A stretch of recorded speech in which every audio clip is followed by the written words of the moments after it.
Good morning, everyone. On behalf of the Siegel Springs Community Redevelopment Association, I want to thank you for joining us today. Before we begin, I want to extend a deep thanks to our hosts, Mondalo Springs Community Wellness and Retreat Center, for providing this beautiful space. It's fitting that we gather on land dedicated to wellness and renewal as we discuss the health of our region. I also want to acknowledge that this is the traditional lands of the Pomo people, particularly the Big Valley Pomo tribe and the Middletown Rancheria, who are valued guides and partners in the work that we do, and reiterate our ongoing commitment to not just acknowledging, but drawing them into core participation in everything that we do, and gratefully asking for their guidance and help and participation and partnership in everything that we do, looking to bring and build ongoing bridges of stewardship with the tribes. And that is our core commitment. For those of you who are, at least relatively new to the Siegel Springs Community Redevelopment Association, SSCRA, our journey began, I realize I've been saying for a while 10 years ago, but it's actually more like 11 years now coming on. We started in the ashes of the 2015 Valley Fire. After 38 of the homes in our neighborhood were destroyed, we literally incorporated within weeks. We were already certain that we would have to move beyond recovery. And the first couple of years, we transitioned from managing relief and, just dead tree removal to pioneering long-term collaborative projects, playing key roles in things like establishing the Cobb Area Council. We managed the first post-fire CAL FIRE fire prevention grant, drafting the Cobb long-term resilience strategy, publishing Living with Wildfire in Lake County, helping to establish fire-wise communities in Cobb and across the county, managing creek restoration projects, and a lot more projects over these many years. In all of this, one of the things that stood out is that while the actual creative energy of our neighbors is really the core asset that we have to work with, it really requires a backbone, weaving together the fragments of local expertise, grant funding, land management. So, as I look around the room here, I don't just see our neighbors. I can kind of visualize a map of our resilience here in the room. We have fire practitioners, we've got land managers, and agency partners, nonprofit partners. A lot of the points on the, kind of key nodes in the Cobb Mountain and Lake County resilience system are sitting in the room here today.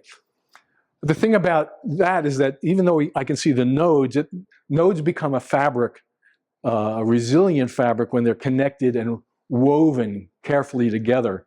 Day by day, kind of the complexity of these, these particularly chaotic times we're in right now can make it easy for us to just kind of focus on the personal challenges or even our own kind of, tasks that we have.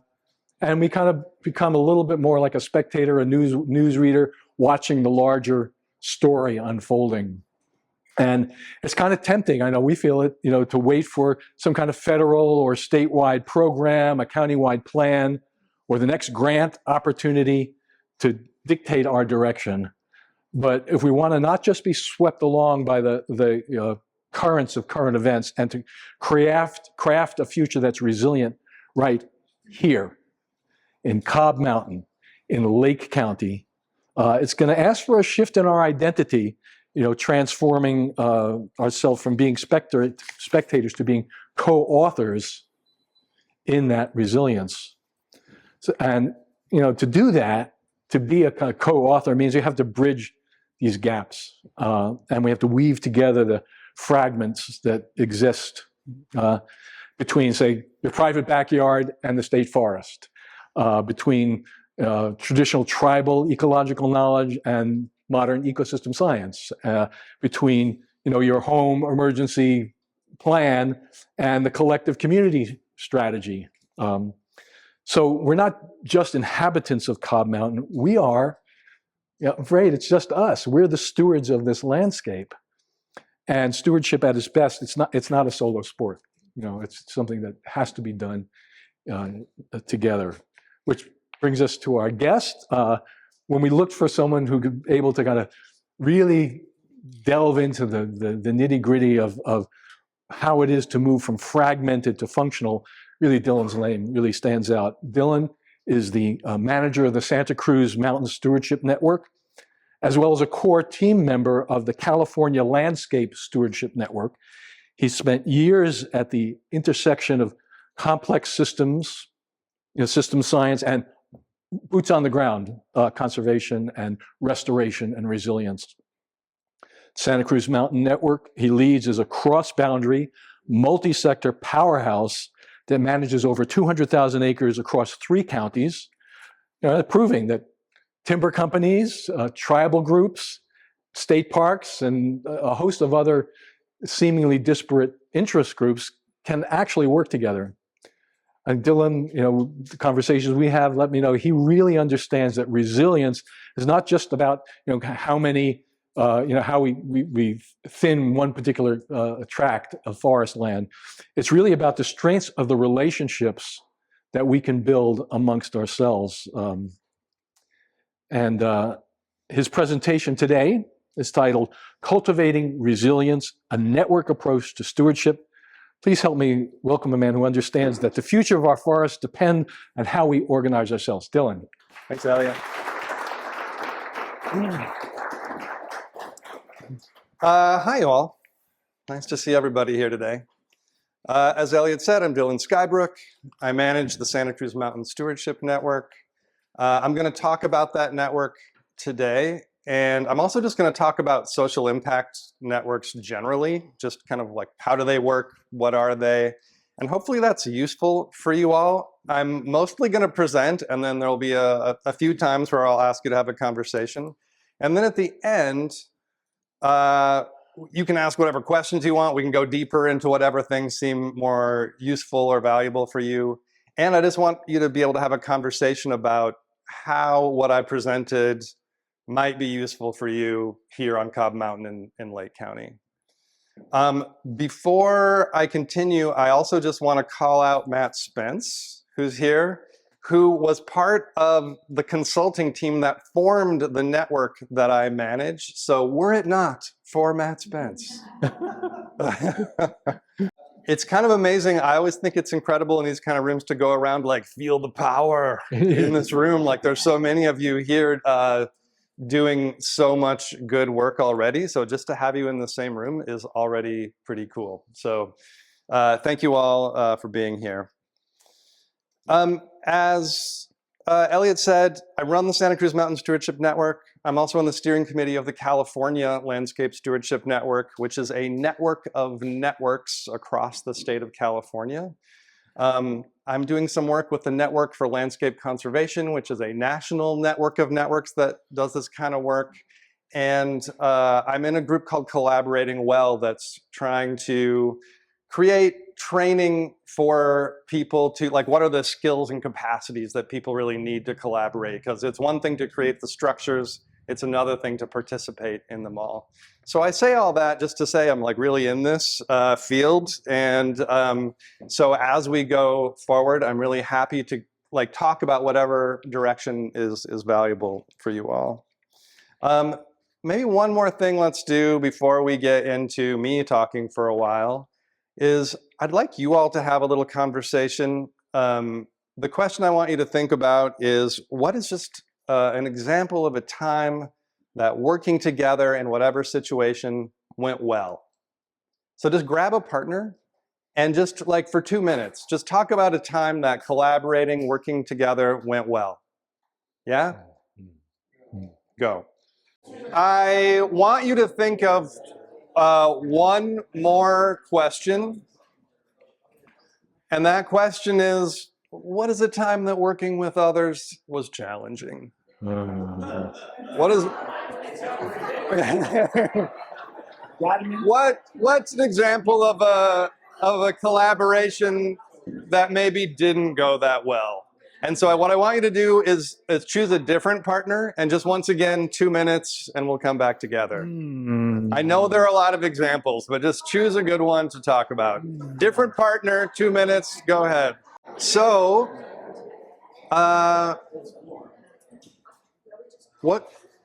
for answers to either of those questions, what came up for you all? What are a few things that came up while you were talking? Communication.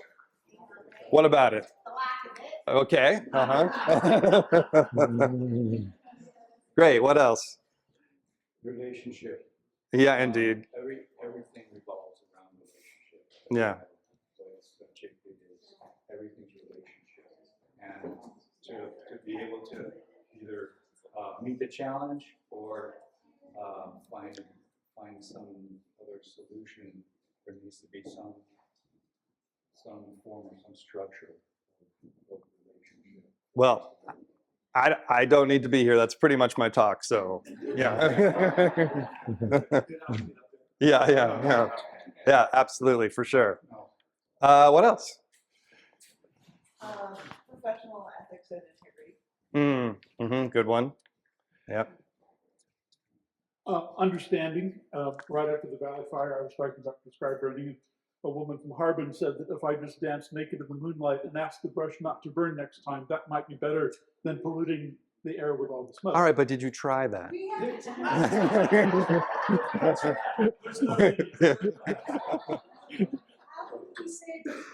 Yeah. Dealing with entrenched hierarchies and finding ways around them. Yeah. I would say shared vision. So maybe Yeah. parties or all parties to a certain target. Indeed. Yeah, Magdalena. Our folks talk about they're all working together, but they haven't. Yeah, that's a tough one. Mel. Yeah, events like this and other big events, Cobb Mt Festival, are networking opportunities to really change the trajectory. Yeah, absolutely. We talked about visionaries with leadership skills. Mhm. Or lack thereof. Yeah, for sure. I mean, so I think it's interesting just to notice there's already like a lot of wisdom in this room. Like, you know, nothing I'm going to say today is going to be very surprising. So I think that's always interesting to reflect on. You know, one of the things that's useful about what I'm going to talk about today about impact networks is just a structure that kind of collect all that and allow an ongoing relationship to occur, ongoing opportunities to work together. So you can just keep that in mind as we go forward, and as I present, is that I know that you already know most of this stuff. It's just kind of like what are the structures that help you do it. I'm gonna give just a few slides that kind of present a lens through which I am looking to think about networks, and then I'll get into the specifics of the Santa Cruz Mountain Stewardship Network.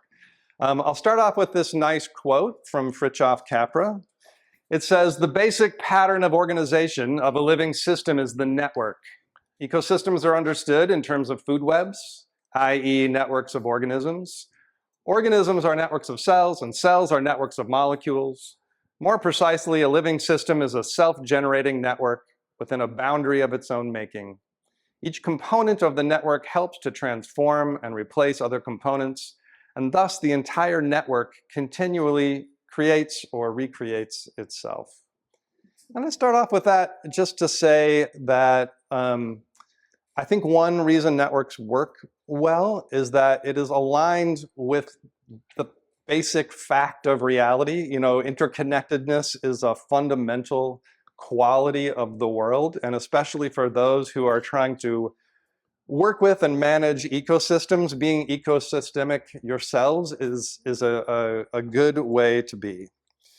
A network is a structure in which multiple people or organizations who have some kind of shared purpose can work together over time. So it's not just getting together to collaborate on one project. It's not just a coalition of organizations who maybe care about one specific thing, but it's a group of people or organizations who are saying that we are going to be in a relationship over time, and that it's a new kind of structure that can do work that couldn't be done alone, but there are different kinds of things that can come out of it. There are different kinds of benefits and different kind of projects and so on. Working with the network does take a certain kind of disposition that is a little bit different than the kinds of skills people need to work in a more hierarchical command and control organization.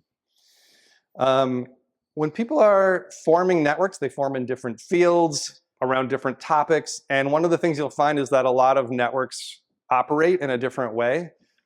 My network, the Santa Cruz Mountain Stewardship Network, like if you all formed a network up here, it just wouldn't do the same stuff. There's a network around Mount Tamalpais called Mount Tam. It operates completely different than the Santa Cruz Mountain Stewardship Network. So there's always this kind of like finding the right elevation and the right structure of relationships to work together. But essentially, you talked about relationship. Networks are based on relationship. The relationships create that new structure. For that structure to be sound, the relationships have to be sound. So the relationship is always at the core of that. And when the structure is sound enough, it can bear weight. And then you can also work through, you cannot just figure out how to do projects together. You can stay together when things get rough, because sometimes issues come up that are difficult. In terms of the disposition required for that, I have another quote, this one from Ronald Heifetz and Marty Linsky. They say, leadership would be a safe undertaking if your organizations and communities only faced problems for which they already knew the solutions. Every day, people have problems for which they do, in fact, have the necessary know-how and procedures. We call these technical problems. But there is a whole host of problems that are not amenable to authoritative expertise or standard operating procedures. They cannot be solved by someone who provides answers from on high. We call these adaptive challenges because they require experiments, new discoveries, and adjustments from numerous places in the organization or community. Without learning new ways, changing attitudes, values, and behaviors, people cannot make the adaptive leap necessary to thrive in the new environment. The sustainability of change depends on having the people with the problem internalize the change itself. So that's a long quote, but I want to call out two bits of it. One is that talking about adjustments from numerous places in the organization or community. In other words, like everyone together has to start to maybe do slightly different things and experiment to figure out how to meet whatever challenge is there. And a network is a good way to bring people together to do that adaptive work. The other thing is that last line I really like, the sustainability of change depends on having the people with the problem internalize the change itself. And that's another way that the network can help folks do that, is everyone is working together to do those adjustments, and thus like you're all feeling it together. You're the system that's shifting together. And I think you'll see that as a kind of a theme as I go forward and describe how networks work. Here's the last kind of lens through which I'm thinking about. So this kind of adaptive approach where you're getting folks together to shift in response to be responsive to whatever challenge that is, I think it often requires zooming out. Often we are thinking of our own our own challenge, the things that are right in front of us. But if you're going to work with a bunch of other people, you have to get that shared purpose, you have to be able to zoom out and see what everyone else is interested in and working on to find out what is that umbrella that brings everyone together. So this is a nice story that demonstrates that. Daniel Kim, an MIT engineering student, was involved in a program to develop and design new cars. This was a giant project. There were hundreds of engineers. There were 12 teams. They had a big budget, and the 12 teams were working on different aspects of developing the car. But it wasn't working. They weren't having a good time. They weren't meeting deadlines. They weren't being successful. It was stressful. Things were going wrong. So they took someone from each of the teams and created a working group. And they created a system map, right? They got kind of everything up on the wall to try and understand what was happening. So they could just look at that big picture. They could do that zooming out, yeah? And what they found is that each team was making decisions just about their part of the challenge, and they weren't thinking holistically about the whole thing. So for instance, there'd be one team that was working on noise and vibration, and they would put weight in the car to make it less vibrating. But there was another team that was trying to make it quick and nimble, and they would take weight out of the car, which would bring the noise and vibration back. So as they were doing this, they started to kind of see what was happening. Daniel Kim says, at one point, there was a palpable shift in the room. It was as if they suddenly saw what they all knew but didn't know they knew. Now they were actually seeing the systemic pattern that caused this, and they could see that no individual was to blame. Because that's always that's what you want to do, right? Be like, oh, it's you guys. They had created this pattern together. Each team did what made sense to it, but no one saw the larger system that their individual reactions created, a system that consistently produced poor technical solutions, stress, and late cars. So once they did this exercise of zooming out, getting people from each team together, like just that activity kind of shifted how they were seeing the work. And they started to think more holistically about the project, and they ended up finishing the car a year ahead of schedule. One of the managers of the program said, one of our biggest problems was explaining our success. This may seem like an unimportant problem, but it wasn't. Our bosses kept asking, what did you do to solve your problems? And we just said, the people started operating differently and many of the problems went away. They found that unconvincing and consequently tended to discount much of what people accomplished. The idea that hundreds of people just started to see things differently and to act more in line with the health of the whole seemed like nonsense to them. Yeah. So I think you can see the obviousness of this, that this is like very, it makes sense for networks. It might make sense for you all so like, what are the mechanisms in this area to do that zooming out and to do that linking up, both those things. Maybe it's a network, maybe it's something else. But it's that last line of the quote I read before. The sustainability of change depends on the people having the problem internalizing the change itself. So that's what they did, right? Like they got together, they took a look, and they were like, oh, it's us. Like we can think more as a whole. And this is what I really see in my network, is like just that act of doing stuff like this, bringing people together, shifts how land stewardship happens.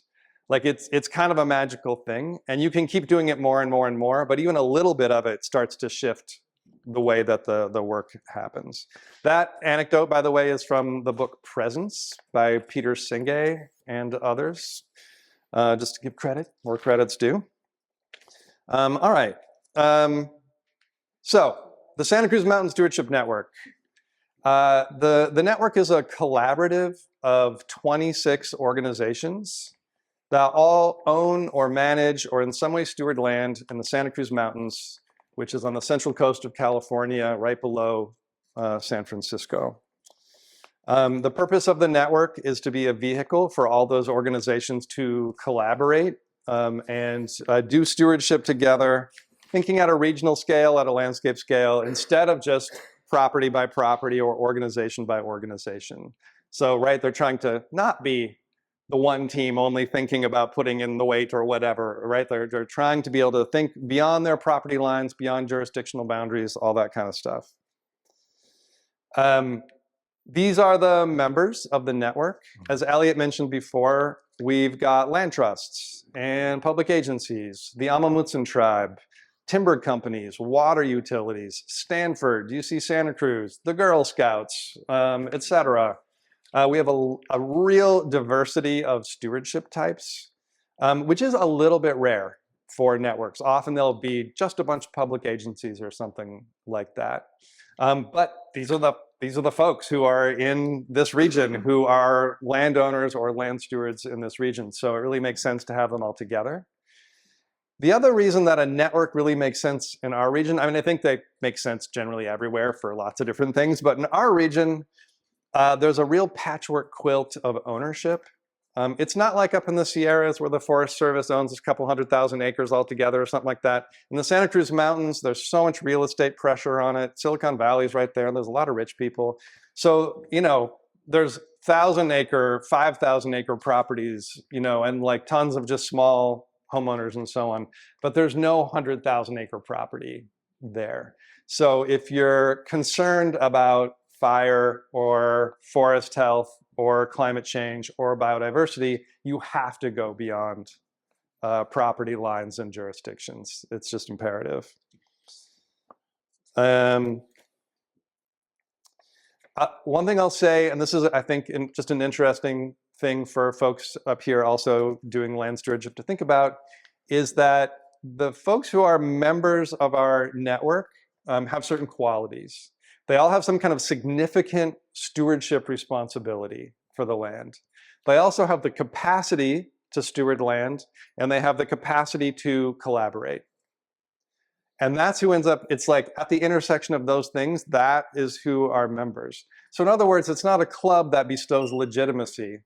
There are a lot of stakeholders in the area who are not members. And their lack of membership is not saying you are not a stakeholder. It just says you're not going to be involved. I mean, you are not involved in these current activities, right?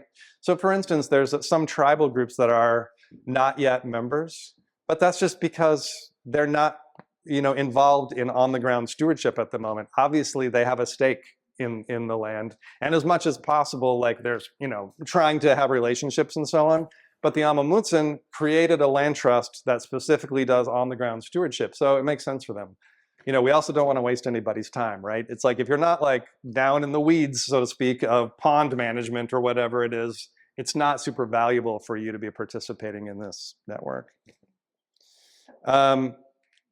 This is generally, the yellow bit is the outline of the network. It covers most of San Mateo and Santa Cruz counties, and then the western forested part of Santa Clara County. San Francisco would be just right above.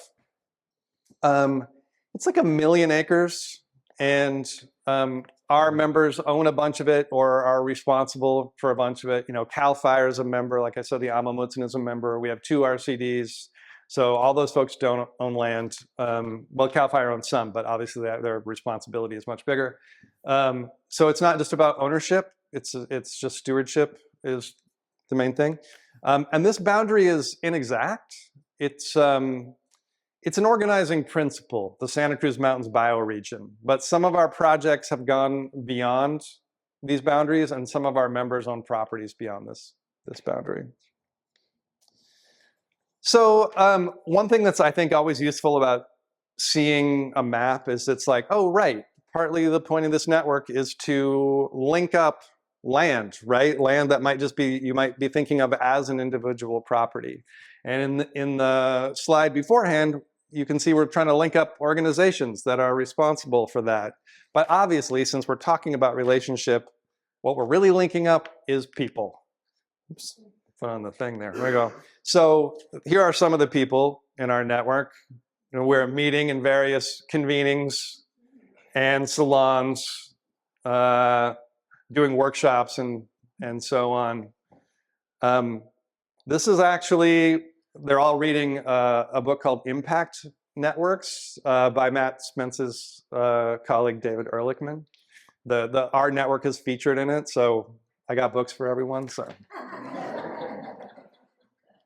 our network uses an emergent strategy, by which I mean, you know, all those organizations that I just listed, the timber companies and the Amamutsan tribe and the land trust and so on, they are not going to agree on a strategic management plan for the region. Like, we're not going to all make like one management plan for that giant 1 million acre bit where everyone's doing really different things and then like go do that. That's just not how it's going to work.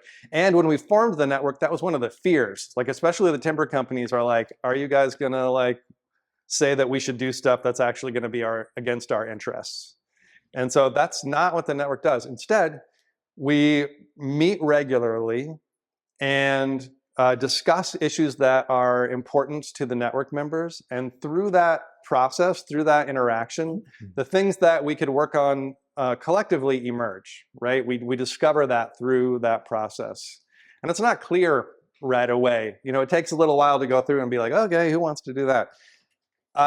As we do that, not all 26 organizations agree on any given project. So it's different overlapping clusters of network members who might be involved in any particular thing that we're doing.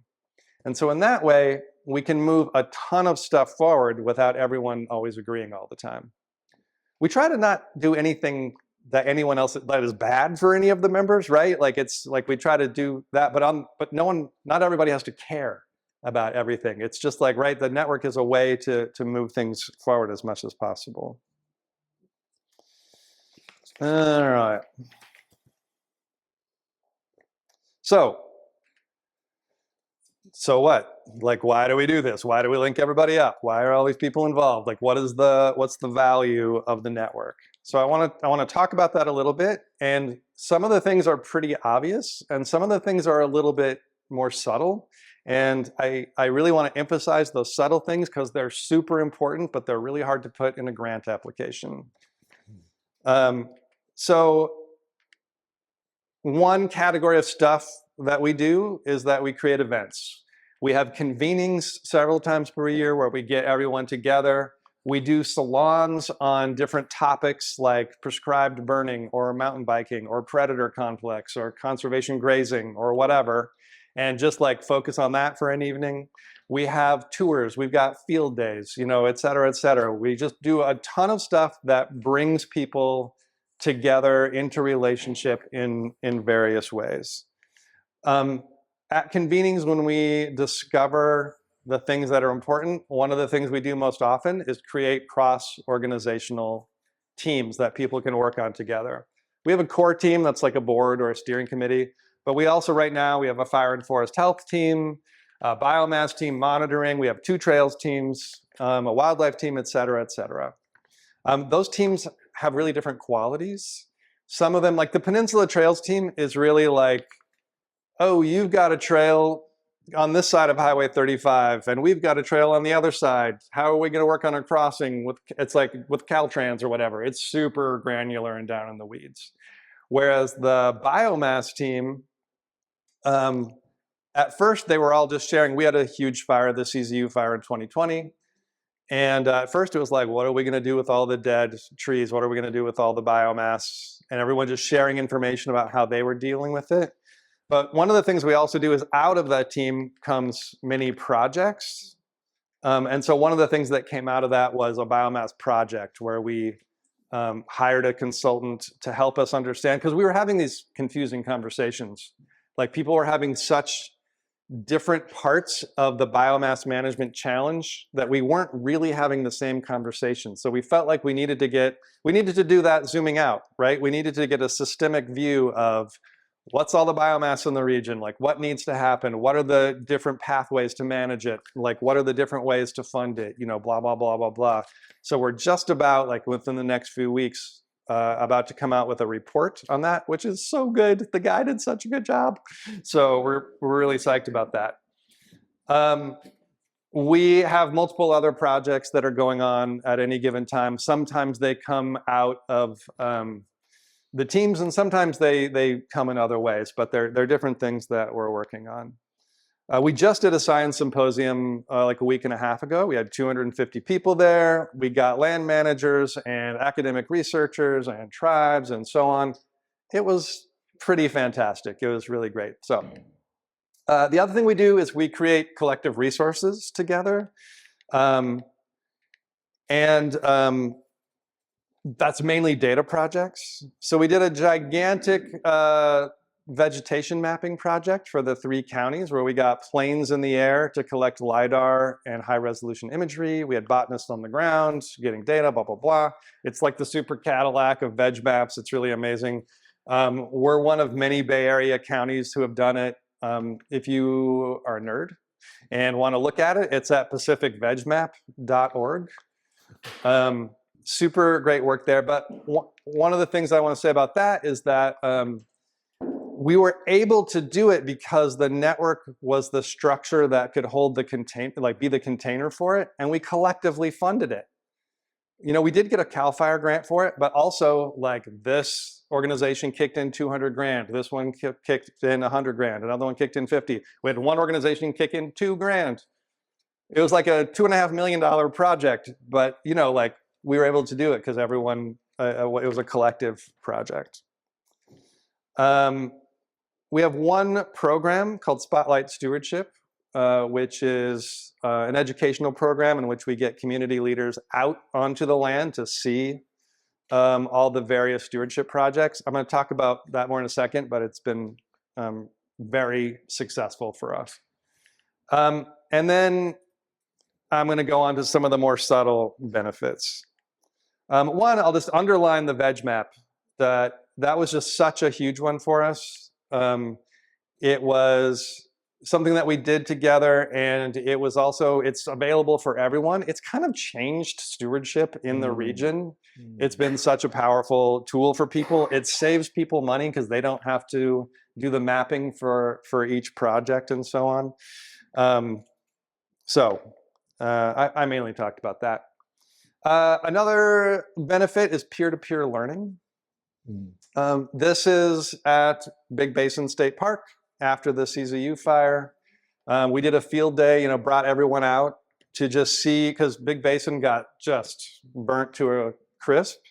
It's California's oldest state park. There's a lot of old growth redwoods there. And so state parks could show us what happened, but also share with us what their plans were for the future, because a lot of their infrastructure also burned, so they just reorganized the whole park. But on this day, this was also a chance for other people to share their plans for the future to recover from the fire.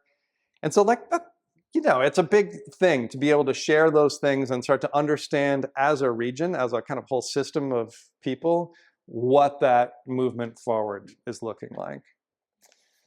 The salons I mentioned are another way we do peer-to-peer learning.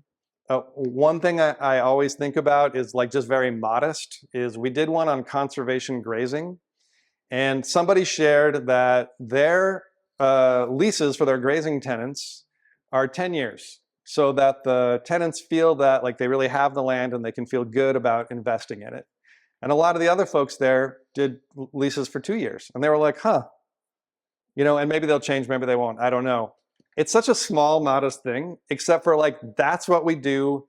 The network has been around for 10 years. We have convenings, we have salons, we do these field days. So over and over again, they're sharing best practices with each other. So all of the stewardship in the region is elevated. Like just the fabric of stewardship is much better than it would be than if the network, you know, was not there. Let's see. One thing that's pretty cool about the network is collective influence. So I mentioned that we have this Spotlight Stewardship program. We get aides to elected officials out on the land. We get staff from regulatory agencies. We get staff from environmental advocacy organizations, just to make sure that they actually know what the details are. Because one of the things we've found is the closer people get to the details, the more they support it or the less they fight it. I'm going to read one. We had one coastal commission planner out on these tours, and this is something he said, so it's to my best recollection rather than something he wrote down. But he said, I was in the job for 4 months before I started this course. Now I've been in the job 10 months. This has really shaped my view. In the office, we tend to think we know everything. This course has made me see how knowledgeable and how thoughtful people doing this work are. I've been telling my boss, maybe we should listen to them more. They know what they're talking about. So I don't know how many of you try to get permits but like that is incredibly meaningful to have someone who's responsible for okaying permits to have that disposition. I don't know where that's going to lead, right? Like there's no guarantee, but it's just a seed planted, and that's the kind of influence that we can have together. We had someone take this course as a Santa Cruz County planner who then went on to work for the deputy, I can't remember the exact title, the Deputy Secretary of Forest Health in the Natural Resources Agency, and ended up working on cutting green tape, and was like, oh yeah, Santa Cruz Mountain Stewardship Network, they're awesome. And she had learned about permitting and how difficult it was to get permits for restoration projects through our program. So you never know what kind of influence you can have. Otherwise, we have influence. We offer letters of support for our members who are getting grants. We also just like share information about how to message on particular issues and so on. So it's a huge part of the network, I would say. We mentioned this earlier, but relationships are certainly key. They're the foundation to everything. I spend a ton of time trying to make sure that people are relating beyond just professionally. Like I want people in the network to know each other. That way they trust each other and feel like they can work together. But also the relationships themselves are outcomes of the network process. They know who to call, right? Like if there's a huge log jam after an atmospheric river storm or something, they know who to call, and they didn't before the network existed. And so that's just actually a giant benefit, is that like people are close enough that it's just like become like part of their day, right? To be like, oh, I'm gonna call this person, you know, blah, blah, blah, blah, blah. So it's super important. They sometimes forget, I have to remind them. I'm like, you all didn't know each other before. Like it becomes so natural, I think, that people sometimes don't even recognize the benefits that are coming out of the network. So because of the relationships and the peer-to-peer learning and all the information sharing, a lot of what happens is self-organized projects. So I had up before some of the projects that are kind of official, formal network projects, but of much bigger scale, much bigger benefit is the self-organized projects. At every convening, we go around and we talk about what each organization is doing, what programs, what projects, you know, blah, blah, blah. And then they get together and they're like, oh, you're doing a shaded fuel break? We're doing a shaded fuel break on the next property. Let's do it together. There have been, at this point over the 10 years, thousands of those kind of projects in which people figure out that they can work together. 3 or so organizations can get together and go for a forest health grant or whatever it is. It's massively powerful. Like I cannot possibly overstate how powerful this has been in the Santa Cruz Mountains region through the network. And it's like one of those things where it's like, it could have happened that they all got together and did the project without the network, except it didn't before the network was around. The network has created the conditions to amplify this kind of self-organization such that many more projects, collaborative projects between these organizations are happening than before the network existed. This is an especially subtle one, systemic dialogue. So I'll start with another quote. This is a quote from David Boehm's book on dialogue. And he's quoting someone describing a Native American tribe. I don't know which tribe, unfortunately, but the quote says, "Now, from time to time, that tribe met like this in a circle. They just talked and talked, apparently to no purpose. They made no decisions. There was no leader, and everybody could participate. There may have been wise men or wise women who were listened to a bit more, the older ones, but everybody could talk. The meeting went on until it finally seemed to stop for no reason at all, and the group dispersed. Yet after that, everybody seemed to know what to do because they understood each other so well." I love this quote. It's a little bit like the cars, right? Like they get together, they don't even have to make decisions or new practices. Like just the sharing of information shifts things. An example for us is that last year at a convening, one of the kind of check-in conversations that we had was about organizations selling timber from their forest health projects. So it's the Santa Cruz Mountains is the southern extent of the range of redwoods. It's mostly second growth redwoods. There are way too many trees. Like it's not like in old growth conditions at all. So a lot of them are doing forest health projects. And when they do those, when they do the thinning, there are trees that are merchantable. And they can sell those and then put that money back into land stewardship. But obviously the optics are super tricky. You know, for like we've got Sempervirens and Save the Redwoods League in our network. Their whole thing is to be taking care of the redwoods. Like when the public sees that they're cutting down trees and selling them, they're like, what is happening? You know, what's going on here? But of course, these are ecologically beneficial projects. So what we were doing is we're having a conversation about who's doing these or who's planning to do them. How are you structuring these? Like, is your organization selling the timber, or are you having a contractor actually take the trees and sell them, so it's not your organization, so there's that much more distance. And it was really interesting. And also, like, how are you messaging? Like, how are you talking to the public to let them know this is like, you didn't go over to the dark side or something, like this is actually ecologically beneficial. And it was really interesting to have this conversation, because it's kind of like what I was saying at the beginning about the adaptive, you know, making adjustments as a group, right? There's kind of a shift in the room as people start to go, oh, this is something that a critical mass of people are doing. We could maybe do it too. We know it's a good thing to do, but we've been scared to do it. And like, it's like the system altogether is shifting responsively. And because that's happening in the room, because all the big players are in our network, it's happening in the region. And so that's why I call it systemic dialogue, because you get the whole system in the room, you have these conversations. We didn't make any decisions. And it was like, everybody could talk. The people who'd done this more were listened to a bit more, you know, blah, blah, blah, blah. But just having that conversation like shifted how stewardship is going to happen in the region. It's super powerful. And we have these conversations about a lot of different topics. At the last convening, we did one about tribal consultation around projects. And it's like, who's doing just only what's legally required? Like, who's doing a lot more? Who's like an actual good relationship with the tribe? Who's giving how many resources to those relationships? And like, just to have those conversations, again, no decisions, just people being like, ah, okay, I see this picture now, and we're gonna shift in response to that. So incredibly, incredibly powerful. Okay, also, one other thing about that is it's like a different idea of like what leadership is. You know, sometimes we think of leadership as like the person who is like, I've got the vision and I'm with my, like the force of my charisma, I'm gonna try to lead you all in this direction.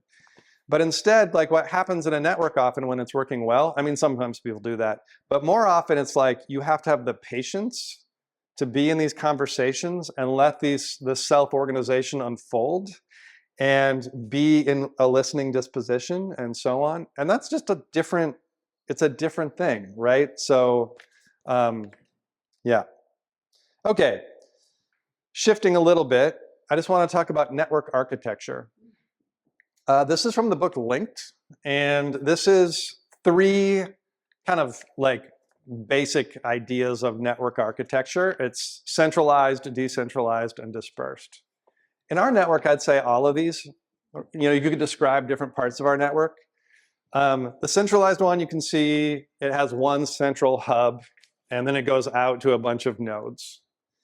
That's very efficient, right? One step, blop, and you can communicate with everyone or whatever. And in some ways, from a communications perspective, I am doing that in our network. Like, I'm communicating to everyone, I'm letting people know what's going on, blah, blah, blah, blah. But in this, like, all these nodes are not connected to each other. So it's not very generative. It's also brittle. You take away the central hub and there's no network. This middle image, the decentralized network, that's a little bit more like our teams, you know, where like they're each working on a different thing, but they're connected up. But this is often the structure you see in things that are more informal. Like the network that I work with is a formal network. Everyone signed an MOU, we have bylaws. But like I'm from Minneapolis, and all my friends now are involved in more of a decentralized network where people are doing each other's laundry who are scared to leave their homes, or delivering food or that kind of stuff. And they're connecting through Signal and whatever else. They're organizing through parents groups. And I have an ex-girlfriend who's organizing through her book club. You know, like people are, it's like there's all these different like networks of folks who are doing this work, and they're loosely linked, but they're obviously like they're not, there's no formal like governance, right? The dispersed network on the end is, it looks like a highway map a little bit, yeah? Now that's a little bit closer to what the Santa Cruz network is. But in this one, you can kind of see each node is only connected to a few other nodes. Our network looks more like that, where like generally everybody's connected to everybody else. And maybe there's some folks on the periphery that are only connected in a little bit. And then that way it's very generative. Like that's the bit I was talking about, the self-organized projects. Like, yes, we're communicating, but also they all know each other. In the first few years, like when Converge, Matt Spence consultancy was working, they were doing network assessment to see like how much people were connected. And I did that for the first year or two that I was the network manager. And then I just didn't, because it always looked like this. Like it went from like not super connected to thicket, and then it's like, well, it just stayed thicket, you know, from then on. This image is from June Hawley's book, Network Weaving, by the by. So thinking about this, and I mentioned earlier, you know, like we're talking about network architecture, and I talked about how relationships create this new structure, right? That is what the network is. And so it's really interesting to think of relationships as structural, because then it makes you feel like your own responsibility for that. So this is a nice kind of illustration. Like here on this side, all those relationships are intact. And so that structure is there, and they can do that, like they can do work together. On the other side there, you can see that there's missing links. Like maybe that's two factions in a group, right? That are separating in some way. For whatever reason, something has happened that's upset people. They can't, that's not a structure then that can do work, right? In the same way as this other one.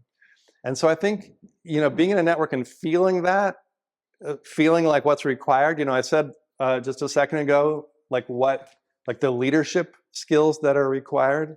It's like you have to be able to participate, be, you know, emotionally responsive, be respectful, you know, all these things, be in a listening disposition. Those are the skill sets that are required to do this kind of work. Process management. So it's like a boring sounding term, but a network is not an organization, right? Or not in the typical sense of the word, that has a strategic plan. Everyone has a work plan that's based on that plan, and everyone's rowing in the same way. And like when you meet, you kind of know what the goals are. Instead, as I was saying earlier, you bring everyone together and you go around the circle and you talk about what people are interested in, and like you figure out what emerges. That's not a super fast process. It can be a little bit ambiguous. And so one thing that's really helpful is to have someone in my role who's managing that, who is, you know, doing that pre-work to talk to people beforehand, like what is up right now? Is prescribed fire the big issue? Or is everyone really thinking about like the impacts of recreation on biodiversity, so that we can have those conversations and then discover what is of collective interest? I don't get to tell, like I'm the boss of nothing, you know, like I manage the network, but I don't get to tell any of these organizations what to do. All I can do is kind of manage this process and create the conditions for them to come together and, you know, figure out what they want to work on. Sometimes when people first get involved in the network, they freak out a little bit because it seems inefficient to them. It seems like they're used to meetings where it's like, here's our goal, here's where we are, we're moving toward the goal, and we hit the goal, or, you know, blah, blah, blah. But like this process of discovery is not that. And so it takes a second for people to get used to it. There's a little bit of a dance, I would say, as a network manager between kind of allowing that ambiguity and also being pretty directive and like also like funneling stuff in, because it drives people crazy if you do too much discovery and not enough action. After a while, people just want to eat their own elbow, you know? So there is this like, how do you manage the process to both allow that and then like, you know, so in our network, I think every network has probably like a different way to work. But we have the conversation, people come up with ideas. My job is to keep going like, okay, you want to do something on that? Like, what does that look like? Who should be a part of this? You know, and then it's like, okay, who's going to do the work? How do we find the capacity for that?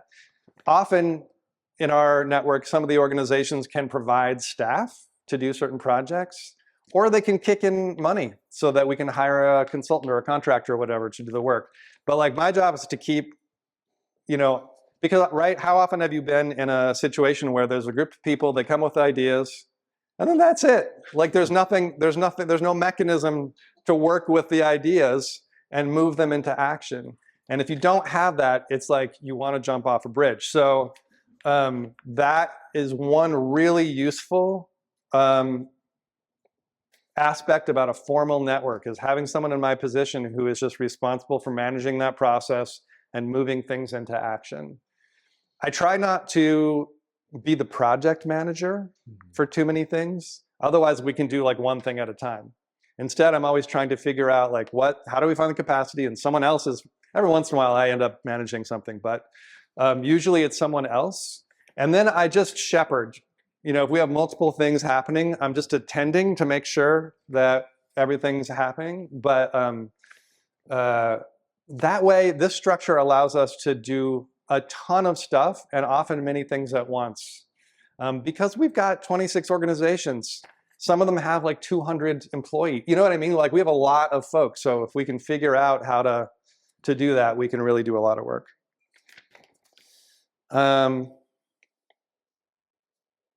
This is a nice quote from David Snowden, a systems thinker. He says, leaders who try to impose order in a complex context will fail, but those who set the stage, step back a bit, allow patterns to emerge, and determine which ones are desirable will succeed.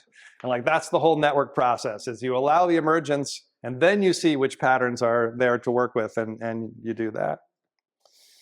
I kind of mentioned this, but I feel like a lot of what I do is try to create the conditions for people to work together.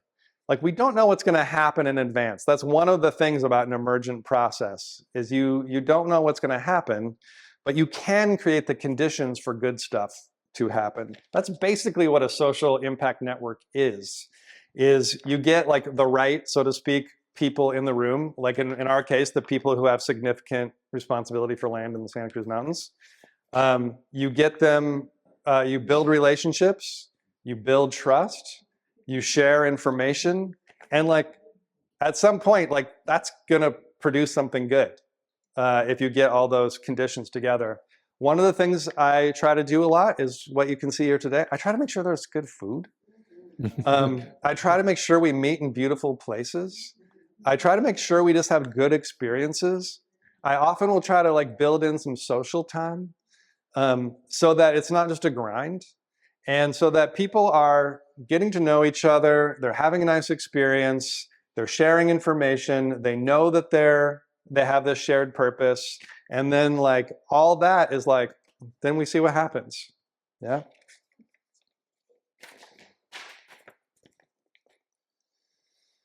Also, kind of like what I was saying before about the, like part of the conditions is like, do they have real work to do?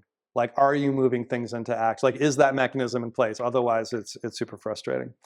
So I've talked about shared purpose, but one important idea for me is complex purpose. I put, by the way, a little bit of swag out on the table, so feel free. There's stickers out there for the Santa Cruz Mountain Stewardship Network.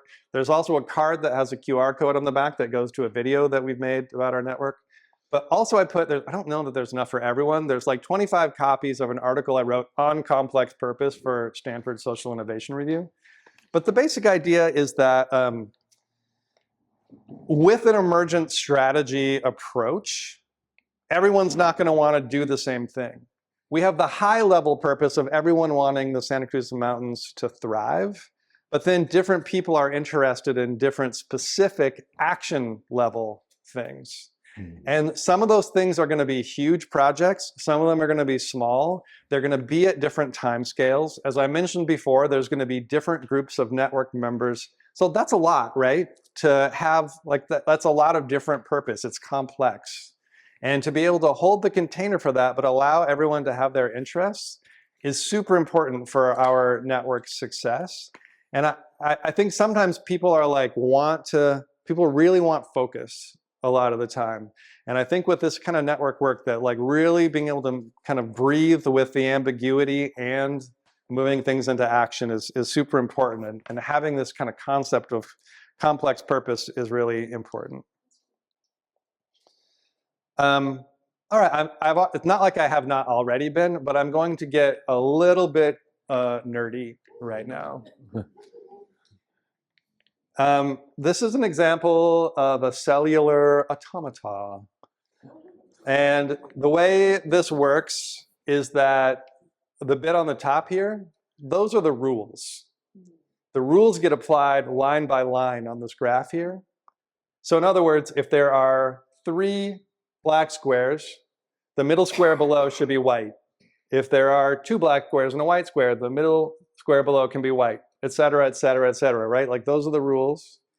And then those are applied, and then a pattern emerges. And if you change the rules, or sorry, that's the pattern at like 250 iterations. If you change the rules, you get a different pattern. So this is dictating like how this is happening, and like, what do you start with? What are the conditions that you start with, or what are the rules that you start with? And it's just really interesting to see as you change the rules, all these patterns are possible. And there's these very complex patterns that come out of these rule changes when you're just using only black or white squares. Matrix. And just in case you thought this was like just only super abstract, you know, booyah. And you probably heard this example about systems thinking where, you know, like how do those beautiful like murmurations of starlings, like bird flocking, like how does that happen? You know, a while back, biologists were like, is there like a lead bird? Is there like a choreographer? Like, how's this happening? And one of the things they discovered is that the birds were following rules, sort of, this way we do in traffic. Like you follow rules in traffic where you're like, I'm going to try not to bump into that car, and I'm going to try to keep going where I'm going, and I'm going to keep, you know, my speed kind of with the other cars. So the birds are doing the same thing. The birds are trying to stay to the center of the flock, and they're trying to match the speed and direction of the birds right around them. And that produces those patterns. It's weird sometimes to think of animals because you're like, okay, you know, whatever. But like they've done the same thing with people. They did this research with pedestrians. So if you imagine like Manhattan, a very busy intersection, tons of people, light turns green, everyone starts moving toward each other. They don't all bump into each other, right? Like the first ones step to the side and they start to walk past, but then the other ones get in line behind them because they also don't want to bonk into anyone. And you end up having like a weave of different lines of people walking in different directions. And so this pattern emerges, but no one's trying to do it. Just like the birds are also not trying to do it. It's just that like these rules dictate you know, how the pattern is going to happen. And it just kind of turns out that like everything works this way. Like that's the way the economy works, and, you know, et cetera, et cetera. So what I'd like you to do is just one more time, grab a partner and just chat for a couple minutes about the things you would think would result in a good pattern of collaboration. What are those beginning things like at the top? What are like the rules at the top or the conditions at the top that would result in a good pattern of collaboration? So grab a partner, go. I don't, but I can appreciate what everybody's doing, even if it's in a sphere that I'm not directly connected with. Okay, so maybe it's start with individual. You know, one of the things I've been thinking about Minneapolis a ton because I'm from there, and I've been thinking about the similarities between what I see, what's happening there, and the network that I run. Obviously, not the same kind of things, but there's a huge difference between what's happening in Minneapolis now compared to what happened right after George Floyd was murdered, which was also a period of unrest. And I think now it's like there's stuff for people to do. And I think there's something about having something that people, like when we say shared purpose, it's another way to say, like, what do we care about? Like, how do you move care into action is something that I think is incredibly powerful and something that a network is a structure that can do. But I think it happens, like people self-organize it, as you were saying. Yeah. Yeah. I just am also a huge nerd. When the rules change, pattern changes, Yeah. we have assumptions about rules. Yeah. And you have to talk about what those rules are, otherwise you're playing by this totally different games. Absolutely. So true. Yeah. Yeah. Just to ride on some the other comment, the sense of giving initially, not waiting for somebody to do something for you, Mm-hmm. do something for somebody. Yeah, yeah, for sure. Right, and then like when you do, I mean, it's again, you're like you should be giving this because I'm about to get that in a second.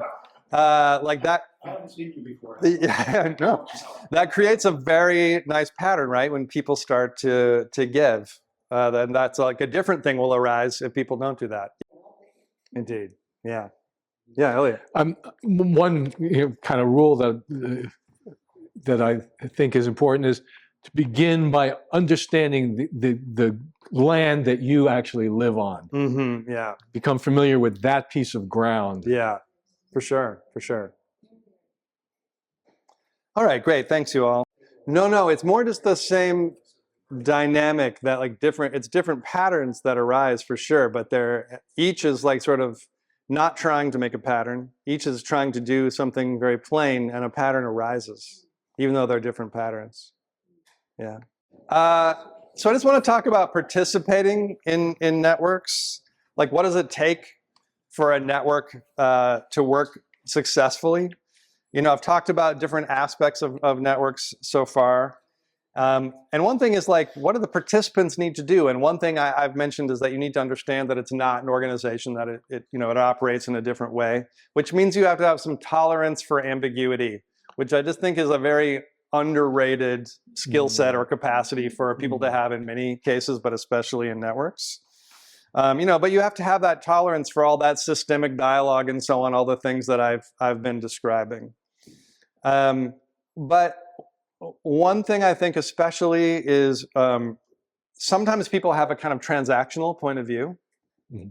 So they'll be like, what's on the agenda this time? Like, is it relevant to my organization's exact current interests?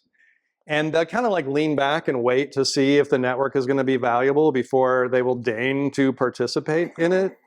And it's like, I think it's a wrong understanding of just like how a value in a network arises, because there is no such thing as the network. The network just comes into being when everyone comes together, creates relationships, and is sharing information and so on. So you can't lean back for it and hope for the value to be there. The value only comes when everyone's present and participating. And so it's just a really interesting, like, how do you understand what it is? Mm-hmm. You know, like an organization might have a building. It might feel more like tangible, like an object. But like, I'm the only staff person of the network. We have no building. There's nothing. There's just the people and their relationships, and then, figuring out ways to do work. So if people are present and they have that tolerance for ambiguity, they have that kind of generosity and so on, then something happens. Otherwise, no. It's really like a get out what you put in kind of situation. And this speaks to what you were saying about like just starting to give. Like one important concept in networks is complex reciprocity. So if we think of reciprocity generally, we think of like, well, I do something for you, you do something for me. It's reciprocal. It's a reciprocal relationship. But in a network, if things are really like cooking and going well, It's like this organization helps this one helps that other one, this one over here helps another one does something for everybody, blah, blah, blah. There's no quid pro quo. That's not required. There's like people have enough trust that they feel good about being generous, and then everybody gets helped eventually. Everyone gets, like, it's a community, right? And so kind of, I like the transactional thing, getting people out of that quid pro quo mindset and into this more complex reciprocity is super important. And it's one of those like chicken or egg things where it's like, it's useful for the network to operate well, but also having a network that operates well helps people get more and more into this place where like they see the evidence over time. And you know, like I was saying about the transactional thing, it's super fair to ask if a network is valuable. I mean, because maybe it's not, maybe it sucks, I don't know, you know, like, but it's more like that's something that you have to see a little bit over time. There's this idea in complexity science of retrospective coherence, because when things are very complex, you don't know what's going to happen in the future. Just like I don't know what our network exactly is going to do in the future, but I can look back and go, because we did these things, we planted these seeds, all these things grew out of it. And so one of my jobs is to always be kind of giving feedback to the network members to be like, hey, look at this great thing that has happened because of the network. So they can recognize and be like, oh yeah, that's right. Like we were generous and then something good happened. You know, we did participate and then something good happened. There's a way in which this is kind of like, this is new paradigm work. And a lot of the organizations are old paradigm structures. And so you have to keep inviting people to be in this new mode. Yeah.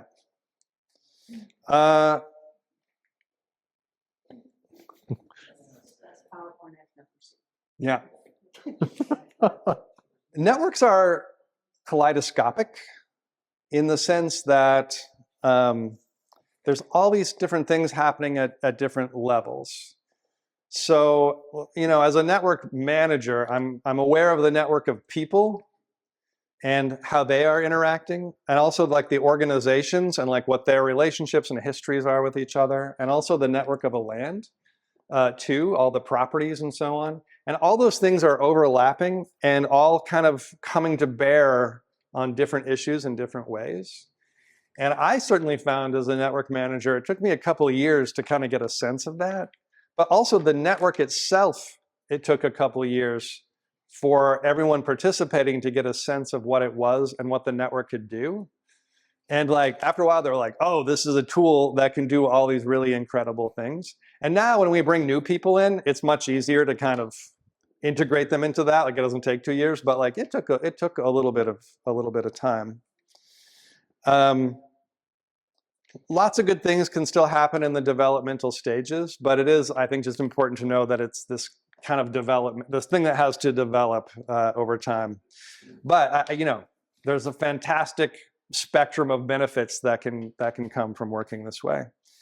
There's this nice quote from Carol Sanford. She says, ultimately, there's no independent heroic ego, only the collective work of sustaining and evolving life by reshaping the relationships between the community and its larger context, which I love as a description for a network, because it really isn't like there's no one person being like, hey, like I'm the, you know, it's just everyone together, right? Like figuring it out together. So we'll have a conversation about how this might be useful for you in a second. But for now, I just want to see if you all have any questions, if there's anything that you'd like me to, yeah. Can you talk about the extent to which your network grew organically from long ago, compared with, say, paradigmatic events that galvanize things like the CCU fire or in Minneapolis, the ice invasion? To what extent are networks developed by constellating around an event as opposed to simply growing organically? Yeah, so the history of our network is that, you know, I mentioned before that there's a lot of smaller properties in the Santa Cruz Mountains. So that's one reality. The other thing is like, it's like a hot real estate market. It's one of the like biodiversity hotspots in North America. And at the same time, it's surrounded by the megalopolis of the Bay Area and Silicon Valley. So there's all these rich people coming in trying to buy land. And for the past, even before Silicon Valley was super hot, like for the past 50 years, there's been just a ton of work there trying to buy land to protect it from development. And a lot of those land trusts have been pretty successful. Like they bought all the land, like all the big properties, like they've been purchased. And at the same time that they were kind of running into that, there was just like the kind of understanding of like what stewardship should be was changing. So a lot of those land trusts were like buying it, putting a fence surrounding it, and just not doing anything. There was no restoration, there was no stewardship, there was no nothing. And so suddenly they were like, wait a minute, like look at like, I think there was just like this whole situation suddenly was crying out for something different. And so there wasn't a big event. It was just like kind of at some point, people, you know, it was sempervirens that eventually, or originally rather initially, invited a bunch of organizations together. And they were like, we should form some kind of something. At first they were like, well, let's just have an MOU to work together. And when they hired Converge and Matt here, Converge was like, then what? Like you do the MOU, but then like how does that move into action? And they were the ones who were like, you should form a network. Here's how you do it. This is the structure, you know, blah, blah, blah, blah, blah. I will say that the CZU fire, like we already were in a state of readiness by the time the CZU fire had happened, but obviously it was galvanizing. Like it moved everyone into massive collaboration around fire and forest health projects and so on. So that was catalyzing for sure, but we had already formed back in, the CZU was in 2020 and the network formed in like 2015, basically. Like 2014 was like the initial meeting. Other questions? Yeah. Sure. I mean, climate change is super evident. And one of the things that's interesting is for people who work on the land, generally, I would say, and I would expect a lot of you feel that here too, is like even the folks that we have some folks who are fairly conservative in our network. They can see that the climate is changing. They can see that things are different. You know, it's the southern extent of redwoods in California, so it's a super sensitive spot. And we can see that the conditions that generally are good for redwoods, those conditions are changing such that it's not going to be anymore, which doesn't mean the redwoods are just going to like poof disappear, but like it's a huge reality that people are trying to take into account in terms of stewardship into the future. And that also includes sea level rise. There's been tons of restoration work around creeks and so on because sea level rise is already changing how various like hydrology is happening and so on. Yeah, absolutely. Elliot. Can you say something about how to coax key potentially key members into participation who are for their own organizational or whatever or kind of historical reasons choosing just to stand outside of it, and yet, darn, if we could get these people in, that would really, you know, they're kind of key people. Well, you know, there may be different ways to talk about that.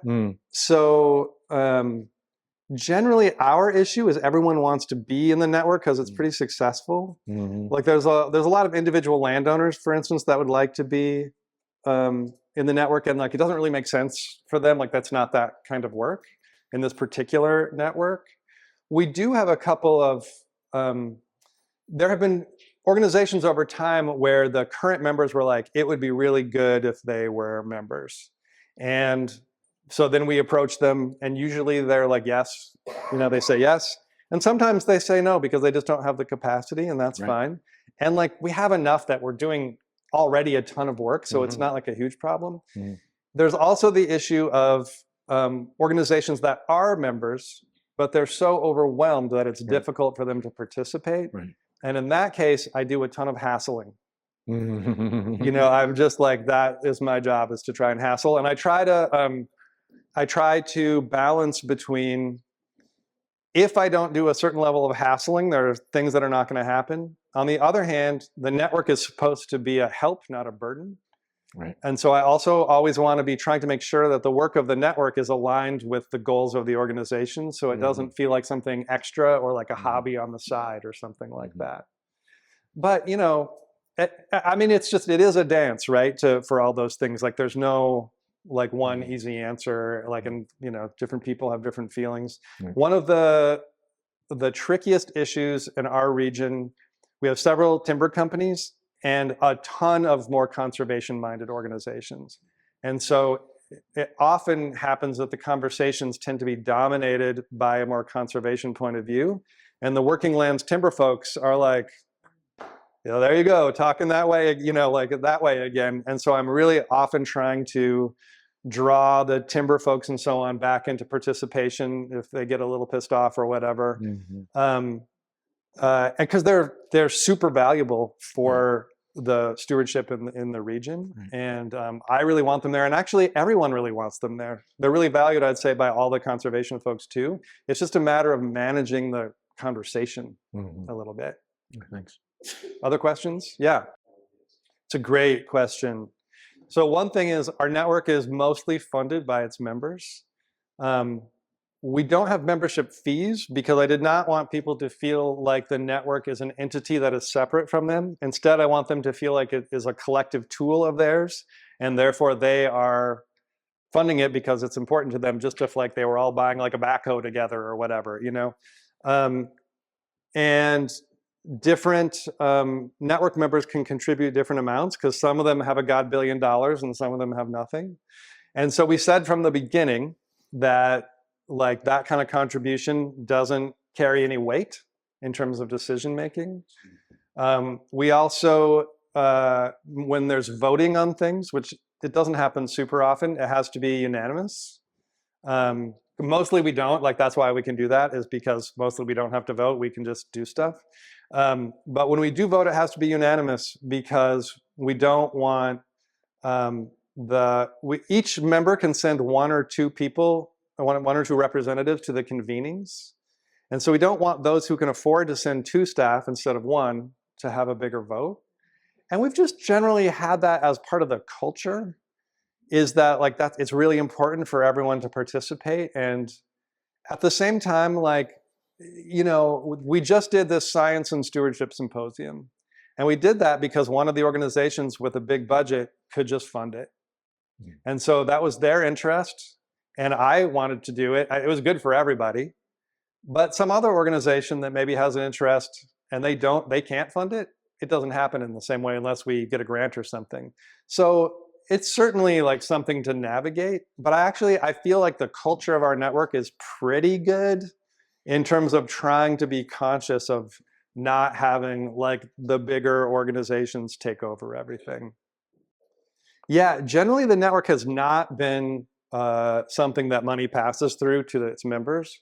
We're about to actually have to navigate that because we did a regional prioritization plan funded by the Coastal Conservancy. Department of Conservation asked for it. We did all like our fire and forest health, you know, like community protection and forest health projects, and came up with a prioritization framework for them, and then just gave it all to Department of Conservation with the idea that they might give us a block grant.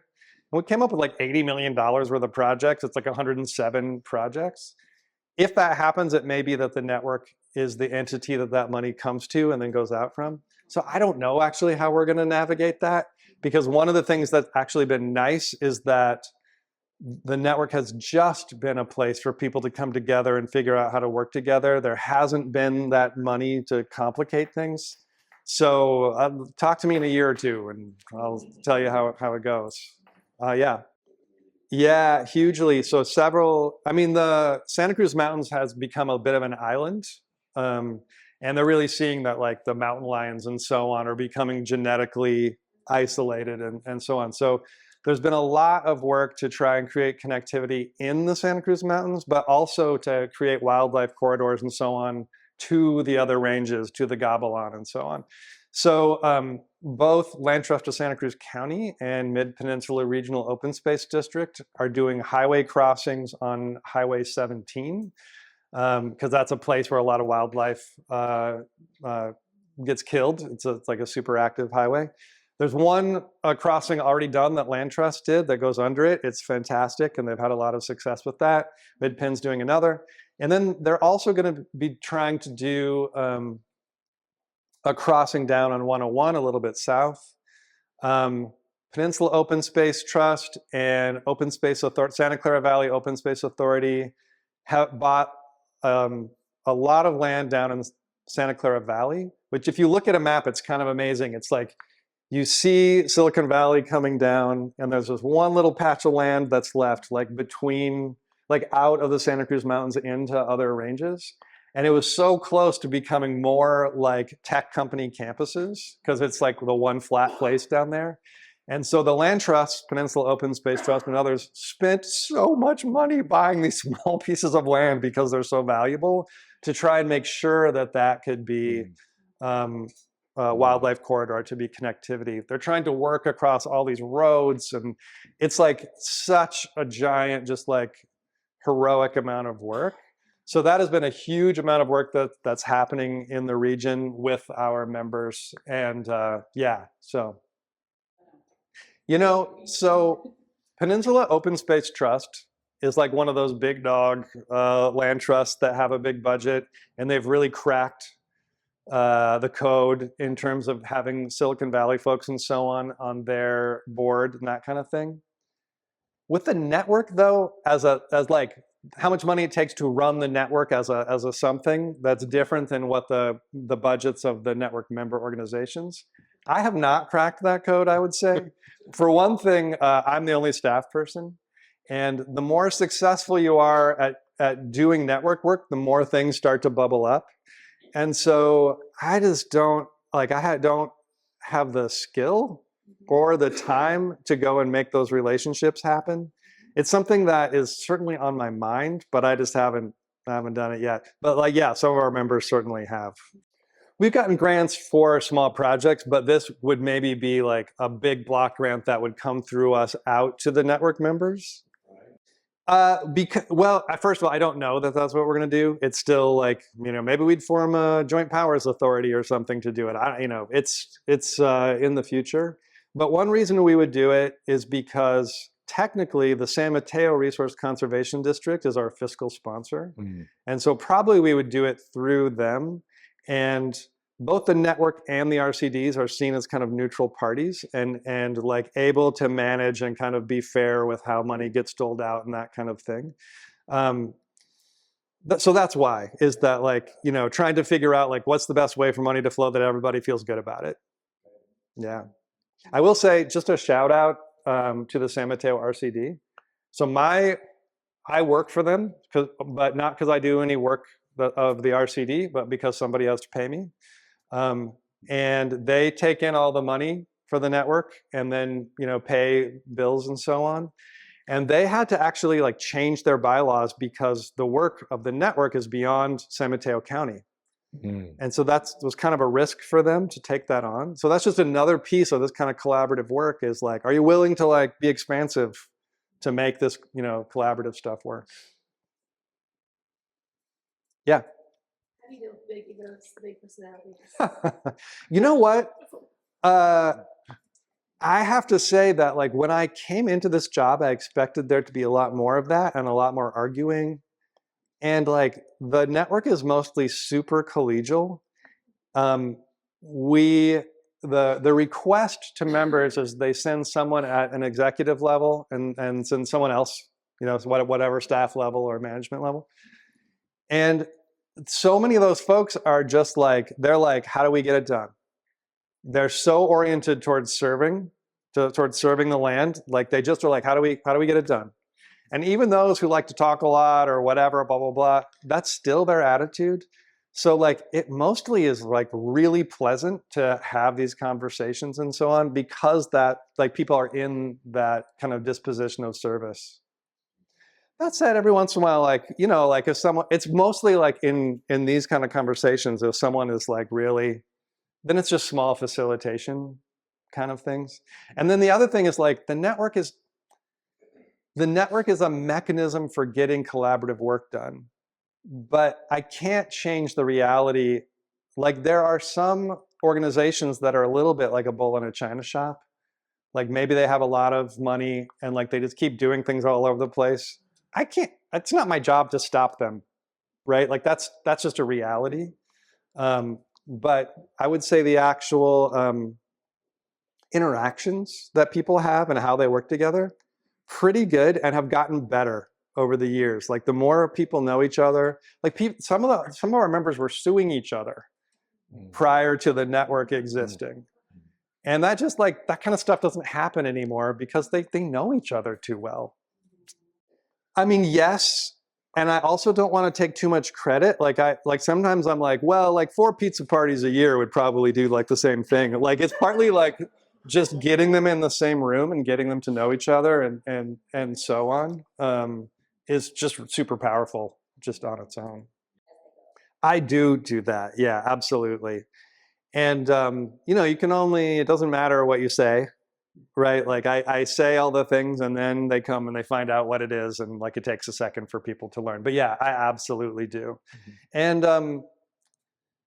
at this point, like, it's not only that the culture is pretty good in the network, like people recognize it and like it. So the current network members will also talk about it at convenings. And so I think people learn kind of quickly, like people kind of go, oh, this is like a different situation than maybe one I'm used to. Yeah. I want to switch over and just, I want to invite you all, why don't we do groups of 4? And I want to have you all talk about, oh, that's in really small font. Sorry, I wrote it this morning. Just how might the ideas presented today be useful for you in Lake County or on Cobb Mountain or whatever? Just like, kind of just talking through like what makes sense for you. So let's just take a few minutes to do that. So get in groups of 4 and then we'll snack after that. That is actually a little bit what happened. So Sempervirens, the land trust that is about protecting redwoods. A little bit, yeah. So like the initial thing that happened is they saw that there was a need for collaboration. They didn't have a vision for the network as it is now, but they called about 20 or so other organizations into a meeting and were like, we should figure out a way to work together. And everyone agreed. And it was like maybe the situation as it is now here, where it was like, yeah, there's a need for this. Like everyone was like, yeah, we should work together. And when they hired Converge to do it, then Converge was the one that was like a network structure would be what, you know, like that's going to help you do what you want to do. So it was an evolution over time, but like the initial thing was just someone putting up a flag and saying, hey, we should work together. And that's right. Yeah, exactly. Malcolm. I mean, that is what happened in our region. And I think that even though there are some really different organizations that do different things and have different interests, and they were even at loggerheads to some degree before, they were able to find that overarching high-level shared interest. So like our MOU says, we want the Santa Cruz Mountains and its people to thrive. I mean, it says more than that, but like that's sort of like the basic idea. And so that was enough to bring everyone together and to figure out like what can we do together. And I think what's really key is like some of the interests or like what the organizations think are good do not perfectly align, but they kind of align. Mm-hmm. So we can still figure out good stuff to do on the land, even if there's not 100% agreement. But yeah, it really was. There were some meetings and a lot of people were invited, you know, and from that, they moved from there. Magdalena. Yeah, I mean, so like there's a lot of different structures that do different kinds of work. So a joint powers authority that's about risk reduction, it's pretty, like that's a certain specific thing to do, yeah? But like our network, we could, like as a network, I couldn't do that, but we can bring everyone together to have all these conversations to move things into action in various ways. Like maybe one of the projects of the network would be to form a JPA that did risk reduction.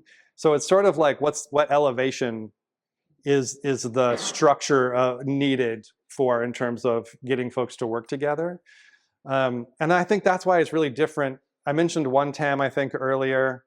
They've got 4 public agencies that just are figuring out how to work together on Mount Tamalpais. And they do lots of work with like many dozens of other smaller organizations, but in a different way.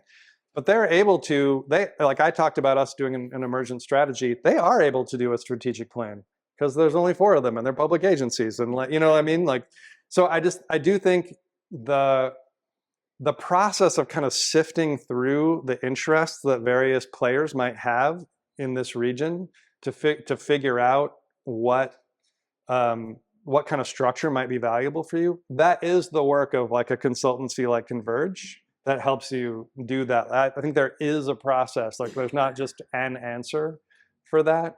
And I can imagine just from hearing you all today and from talking to Elliot and Magdalena in the past, that like, that could be something that could be valuable for you all. But even if you were like, yes, a network, it's like figuring out like what that would mean, I think is also a process. And I mean, I think it is important to say, I've already said this, but just to underline it, like Converge did all this work to help people go through this process to discover what they wanted to do. And then the network was formed. Then they hired me. And then I did all this work for the next 2 years to continue figuring out what the network was going to be like and what it's like. It is really a process for sure. In our network, CAL FIRE is a part of the network, and the county is usually present via parks. And I'll say that the Lake County Community Development Director has signed up. She sent me a really heartbreaking kind of, oh, I'm so sorry I can't be here. I really want to see the video. So, you know, we definitely have that connection as well. We have some water utilities too. Like we try to get whoever is like has land that they're stewarding. That's kind of the, yeah. In fact, a couple of other key partners who just could not be here today include the Cobb Mt Water Company, have been tremendous active participants and partners in it, as well as in addition to the kind of operational CAL FIREs, you know, is the forestry side of it. The Boggs Mountain Forest, their manager has been very, very kind of participant. And you know, one other thing to mention about it is, so we have formal members of the network, but then we have teams that are doing stuff, and we bring other not network members into those teams. Like for instance, CDFW is part of our wildlife team. And then also in our salons, like if we're doing a salon on mountain biking, we invite some mountain bike industry folks in the region to come in. We just did a science and stewardship symposium, and we had lots of folks from various agencies that are not network members. So that image that I showed of like the thicket, but then there's also nodes on the periphery, we really try to do that model. So it's not meant to be the super closed club kind of thing. There's folks that like it makes sense for them to be formal members, but then also we're just trying to work with whoever's doing the work in whatever ways makes sense. And because it doesn't make sense for everyone to participate at that level, but it might make sense for them to participate at another level. Yeah. Not really. Yeah, we don't do that. You know, in the beginning, I started to do various kinds of repositories of information, and like no one ever looks at it. Like the thing that has been super useful for us has been meeting in person, getting people together in person. We do, like for the members, we have a dashboard that's like the notes from the last convening and like contact, blah, blah, blah. But that's not available to everybody. That's just the member organizations. And it, well, if they're members, yes. If they're not members, no. I mean, I should say like most of the teams have ongoing notes that are on like Google Drive or whatever, so they can go back and see whatever they missed at the meeting. Also, like I'm the only staff person. So partly when we talk about things like online repositories, in the beginning I was like, sure, I'll make that. And then now I'm like, I know more like what's going to be produced out of things like that. And so if we have the capacity in some way to do something that people want like that, maybe we'll do it. But if it just is falling on me and I already know from experience that people won't use it, I just say no. We've talked about it, but like my position is so responsive. Like I don't have a work plan, for instance. And like it's like an accordion. Like I get insanely busy, like I'm gonna die for a couple weeks. And then there's a few weeks after that, it's just sort of more normal, and maybe like there's not usually a slow period, but like a little bit sometimes. And a lot of the work, it's like if people weren't already in it and like kind of understood everything, it would just be a burden to have some AmeriCorps person around for 6 weeks or something. So it's really like it's about money, and like one of the things that is like, even though I'm like shouting the praises of networks and so on, one of the downsides is it's hard to get funding for it because it's weird, right? Like most land stewardship funding is project based, right. And I cannot say from us doing a salon, like we just did a salon a couple days ago. It was called Appetite for Risk, and the idea, like we were kind of talking about permitting, but also just risk generally. Like what is the relationship that different organizations have to risk? That's pretty cool. We had great conversations. I cannot say that's going to lead to X number of acres treated in such and such a way and therefore get funding for it. And so it's just tricky to get funding. Okay, maybe that's a good point to transition. Yeah. I want to be respectful to everyone's time. We basically, clearly, wow, thank you so much, Dylan. This is fun. And yes, you can see we've recorded all this. We will edit it. It'll be available on our SSCRA website. Plus, I mean, I'm thinking, gee, how do we keep this conversation going even amongst this group of people? I can almost kind of see the kind of sparkly auras in the room here about how do we keep this conversation going? I think internally we'll think about other mechanisms that may just continue this specific conversation. I will want to say that we already have ways. There are things that are very much in process here on Cobb Mountain and in Lake County. If you're not, I see everybody here is already kind of actively involved in things. But two particular programs that we've got coming up. One is our Cobb Mountain Community Wildfire Protection Plan, which is we're just kicking into a 2-year process that's going to address all of these issues. And we've got a sign-up sheet in the back that if you'd like to participate in that, we're going to have a very specific, even volunteer component to that. If you'd like to be part of that, please sign up. We've got another project which is state-funded on creek restoration, of which Mandala Springs has been like one of the hubs for. They've got a beautiful stretch of Kelsey and Alder Creeks that run through this that we've been working with to demonstrate, stewardship and restoration. So particularly if you're interested in watershed, the water-fire, interaction, that's another program we'll be looking for volunteer help with. So again, suppressing my urge to keep talking.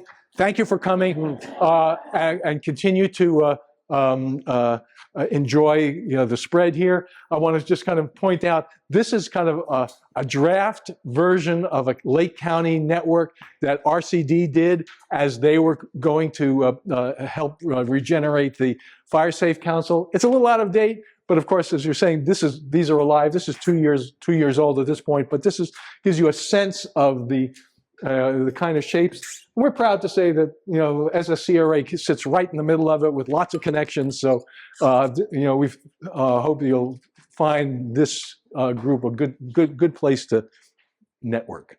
Okay, thank you all very much.